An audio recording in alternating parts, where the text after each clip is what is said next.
The solar system is a really big place, and it takes forever to travel from world to world with traditional chemical rockets. But one technique developed back in the 1960s might provide a way to dramatically shorten our travel times: nuclear rockets. Of course, launching a rocket powered by radioactive material has its own risks as well. Should we attempt it? Let's say you wanted to visit Mars using a chemical rocket. You would blast off from Earth and go into low Earth orbit. Then, at the right moment, you'd fire your rocket, raising your orbit from the Sun.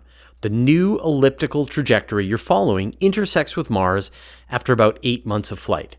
This is known as a Hohmann transfer, and it's the most efficient way that we know to travel in space, using the least amount of propellant and the largest amount of payload. The problem, of course, is the time it takes. Throughout the journey, astronauts will be consuming food, water, air, and be exposed to the long-term radiation of deep space. Then, a return mission doubles the need for resources and doubles the radiation load. We need to go faster. It turns out NASA has been thinking about what comes next after chemical rockets for almost 50 years. Nuclear thermal rockets. They definitely speed up the journey, but they're not without their own risks, which is why you haven't seen them. But maybe their time is here.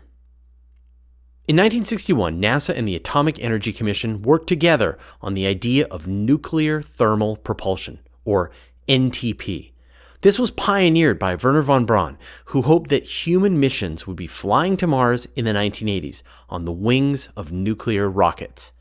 Well, that didn't happen. But they did perform some successful tests of nuclear thermal propulsion and demonstrated that it does work. A chemical rocket works by igniting some kind of flammable chemical and then forcing the exhaust gases out a nozzle. Thanks to good old Newton's third law, for every action there's an equal and opposite reaction, the rocket receives a thrust in the opposite direction from the expelled gases. A nuclear rocket works in the same way. A marble-sized ball of uranium fuel undergoes the process of fission, releases a tremendous amount of heat. This heats up a hydrogen gas to almost 2,500 degrees Celsius, which is then expelled out the back of the rocket at high velocity. Very, very high velocity, giving the rocket 2 to 3 times the propulsion efficiency of a chemical rocket. Remember the 8 months I mentioned for a chemical rocket? A nuclear thermal rocket could cut the transit time in half, maybe even 100-day trips to Mars, which means less resources consumed by the astronauts and a lower radiation load. And there's another big benefit. The thrust of a nuclear rocket could allow missions to go when Earth and Mars aren't perfectly aligned.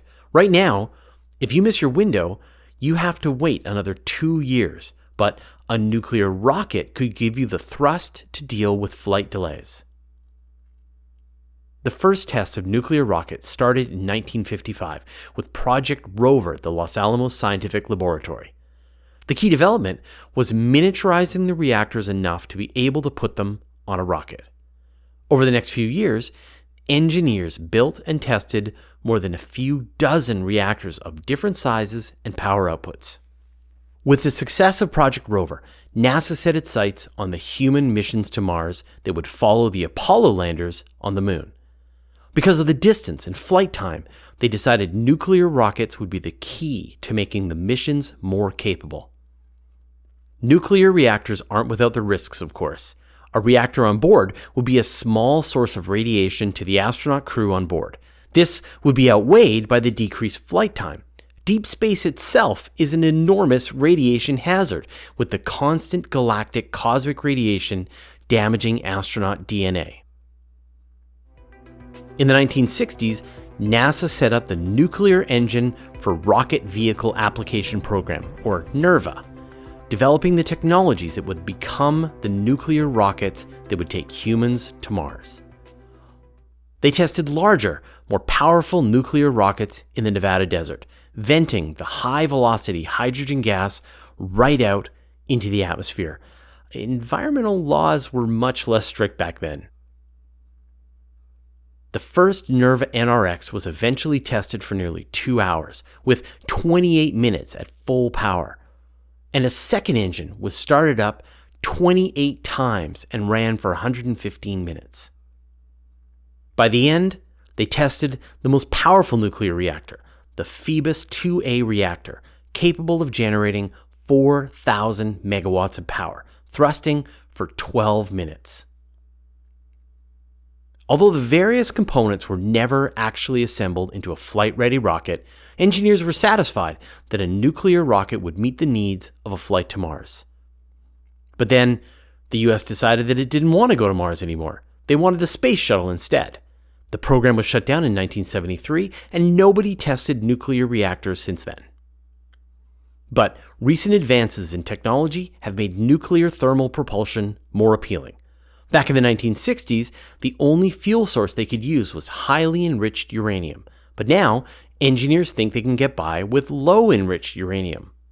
This would be safer to work with and would allow more rocket facilities to run tests. It would also be easier to capture the radioactive particles in the exhaust and properly dispose of them. This would bring the overall costs of working with the technology down. On May 22, 2019, U.S. Congress approved $125 million in funding for the development of nuclear thermal propulsion rockets.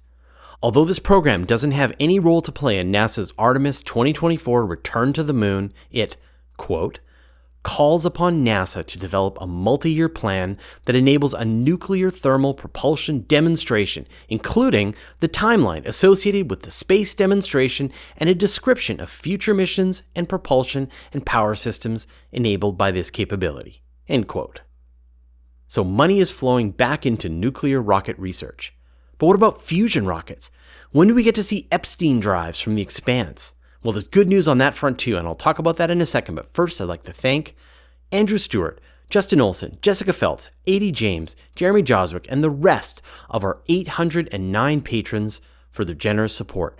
They contribute so that you can see these videos and we can make them freely available to anyone who wants to learn about space. Join our community at patreon.com/universetoday and get in on the action. Nuclear fission is one way to harness the power of the atom. Of course, it requires enriched uranium and generates toxic radioactive waste. What about fusion, where atoms of hydrogen are squeezed into helium, releasing energy? The sun has fusion worked out thanks to its enormous mass and core temperature, but sustainable, energy-positive fusion has been elusive for us puny humans. Huge experiments like ITER in Europe are hoping to sustain fusion energy within the next decade or so. And after that, you can imagine fusion reactors getting miniaturized to the point that they can serve the same role as a fission reactor in a nuclear rocket.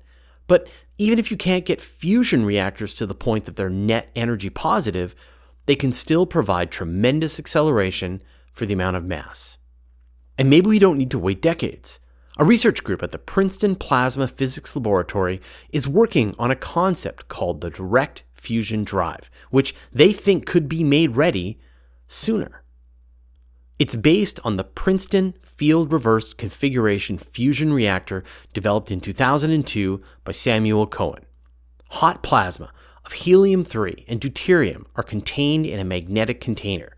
Helium-3 is rare on Earth and valuable because fusion reactions with it won't generate the same amount of dangerous radiation or nuclear waste as other fusion or fission reactors. As with the fission rocket, a fusion rocket heats up a propellant to high temperatures and then blasts it out the back, producing thrust. It works by lining up a bunch of linear magnets that contain and spin very hot plasma. Antennae around the plasma are tuned to the specific frequency of the ions and create a current in the plasma. Their energy gets pumped up to the point that the atoms fuse, releasing new particles. And these particles wander through the containment field until they're captured by the magnetic field lines and they get accelerated out the back of the rocket. In theory, a fusion rocket would be capable of providing 2.5 to 5 newtons of thrust per megawatt, with a specific impulse of 10,000 1,000 seconds. So compare this to 850 from fission rockets and 450 from chemical rockets. It would also be generating electricity needed by the spacecraft far from the sun, where solar panels aren't very efficient. A direct fusion drive would be capable of carrying a 10-ton mission to Saturn in just 2 years, or a 1-ton spacecraft from Earth to Pluto in about 4 years. New Horizons needed almost 10. Since it's also a 1 megawatt fusion reactor, it would also provide power for all the spacecraft's instruments when it arrives. Much more than the nuclear batteries currently carried by deep space missions like Voyager and New Horizons. And just imagine what kinds of interstellar missions might be on the table with this technology too. I know it's been decades since NASA seriously tested nuclear rockets as a way to shorten flight times, but it looks like the technology is back. Over the next few years, I expect to see new hardware and new tests of nuclear thermal propulsion systems, and I'm incredibly excited at the possibility of actual fusion drives taking us to other worlds. As always, stay tuned, and I'll let you know when one actually flies. What do you think? Let me know your thoughts in the comments. Once a week, I gather up all my space news into a single email newsletter and send it out. It's got pictures, brief highlights about the story, and links so you can find out more. Go to universetoday.com/newsletter to sign up. And did you know that all of my videos are also available in a handy audio podcast format so that you can have the latest episodes show up right on your audio device? Go to universetoday.com/audio or search Universe Today in iTunes, Spotify, or wherever you get your podcasts. And I'll put a link in the show notes. And finally, here's a playlist.